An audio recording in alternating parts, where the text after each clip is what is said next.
Bienvenue à toutes et à tous. Yves Bigot, journaliste, écrivain et auteur du livre Manu Dibango, Conversation avec Yves Bigot, est notre invité pour cette édition de décryptage. Il nous partage son intérêt pour le célèbre saxophoniste camerounais Manu Dibango, les motivations de ce livre et ses aspirations à l'endroit des lecteurs. Monsieur Yves Bigot, merci d'avoir accepté notre invitation. Vous êtes l'auteur du livre Manu Dibango, Conversation avec Yves Bigot, un livre qui traite des conversations sur la vie de l'icône. Comment vous est venue l'idée de concevoir ce livre et quel est le but recherché? L'éditeur marseillais Le Mot et le Reste, qui publie beaucoup de livres sur la musique, est venu me voir en me disant est-ce que dans cette collection de conversations avec des artistes, avec qui aimeriez-vous faire ce livre? Alors normalement c'est avec des vivants. Et en fait j'ai dit, moi c'est pas tellement avec des vivants que j'aimerais le faire. En revanche, j'aimerais mémorialiser toutes les très nombreuses, les heures et les heures et les heures de conversations et d'interviews que j'ai eues à travers les années avec Manu Dibango, parce qu'il est parti et que tout son parcours, son aventure incroyable à travers le XXe siècle, d'un jeune Camerounais de 15 ans qui arrive par bateau à Marseille en 1949, après la Deuxième Guerre mondiale, et qui découvre la France, qui va aller faire ses études chez un couple d'instituteurs dans la Sarthe. Ils n'ont pas vu de noirs depuis les GI américains du débarquement. Et après, il devient musicien professionnel à Bruxelles. Et puis ensuite, il repart, il devient une superstar à Léopoldville. Et puis, il revient en France, il joue avec les Yéyés. Puis, il a Saul Makossa qui fait lui une star aux États-Unis. Il a vécu des choses incroyables, Manu. Et surtout, il en a tiré une sagesse et des enseignements incroyables. Et ben, je voulais que ça soit consigné quelque part pour que cette mémoire et cette intelligence, cette sagesse qui était la sienne, soit consultable.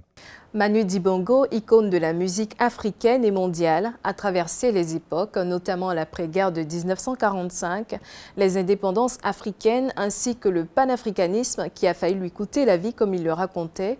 Comment s'est faite la collaboration avec Manu Dibango? Manu, c'était mon grand frère, d'abord, mais surtout, Manu et moi, ce qu'on a eu en commun, surtout, ce qui nous a beaucoup soudés, c'était l'album Waka Africa, que j'étais patron de sa maison de disques, donc j'étais allé lui proposer le concept, qui lui a un peu fait peur au début, parce qu'il m'a dit, tu sais, le panafricanisme, je comprends pourquoi tu m'en parles, mais moi j'ai vécu le panafricanisme et j'en ai beaucoup souffert, j'ai failli en mourir à plusieurs reprises. Et donc, je lui ai dit, mais écoute, nous on va faire ça entre Paris et New York, tu vois, on va t'accompagner, on va te protéger, mais c'est toi qui as la légitimité, de par ton parcours, de par ton âge aussi, et c'est très important, l'âge en Afrique, le respect qu'on doit aux anciens.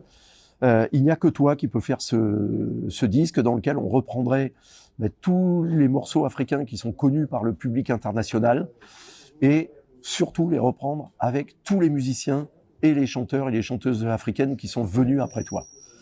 Et donc, on va les fédérer autour de toi et laisse-nous faire. C'est nous qui allons faire ce boulot-là. On va te les amener. Toi, tu fais la musique. Et évidemment, c'est quelque chose qui nous a beaucoup soudés parce que c'est un album qui a eu un très très grand succès dans le monde entier, qui lui a permis de nouveau repartir en tournée aux États-Unis pendant des mois, etc. Et je pense qu'il 20 ans après, Saul Makossa lui a restituer sa place dans l'histoire mondiale de la musique. Puis après, à partir de là, on s'est plus quitté dans différentes configurations, mais c'est ça qui nous a soudés. En tant qu'auteur du livre Manu Dibango, Conversation avec Yves Bigot, quel est le message fort que vous souhaitez transmettre au lecteur?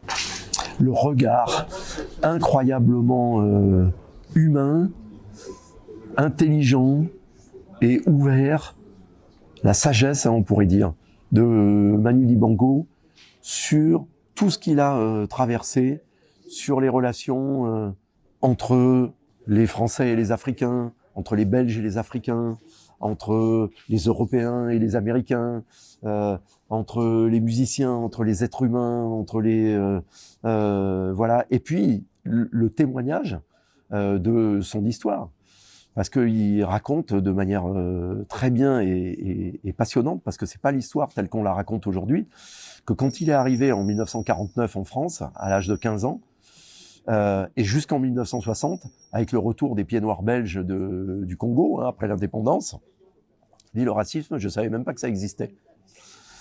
Il dit parce que nous, d'abord, on était étudiants, donc on venait prendre le job de personne, on devait repartir après dans nos pays avec nos diplômes, donc il n'y avait aucune animosité contre nous, et par ailleurs, dans la France dans laquelle il est arrivé, donc 4 ans après la fin de la Deuxième Guerre mondiale, il y avait énormément de solidarité entre les gens, parce qu'ils avaient tellement souffert de l'occupation, de la guerre, que les gens s'entraidaient beaucoup, et qu'ils avaient une soif de découvrir les autres qui étaient différents d'eux. Il y avait eu les djihad américains, les GI américains qui étaient venus, hein, qui pour beaucoup étaient des Afro-Américains, hein, qui étaient venus, qui les avaient libérés, et donc ils racontent la manière dont en fait le racisme en Europe, en tous les cas, c'est quelque chose qui n'est venu qu'après les indépendances, que plus tard, lui, il dit même que c'est à partir de la deuxième partie des années 70 seulement qu'on commence à le ressentir, et donc c'est une autre histoire, parce qu'on a l'impression que c'est endémique et que c'est depuis toujours et puis que c'est comme ça.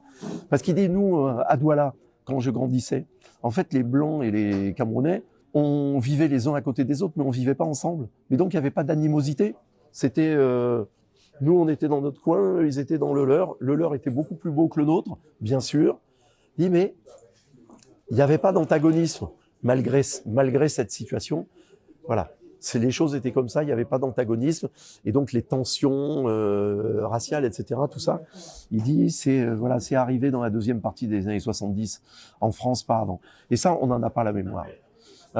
Et c'est très important que lui, qu'il a vécu de l'intérieur, qu'il a vu évoluer, puisse témoigner de ça. En tous les cas, moi, c'est important pour moi de lui permettre de le raconter, que ça soit consigné dans ce livre pour notre mémoire commune, à nous, Africains et Européens.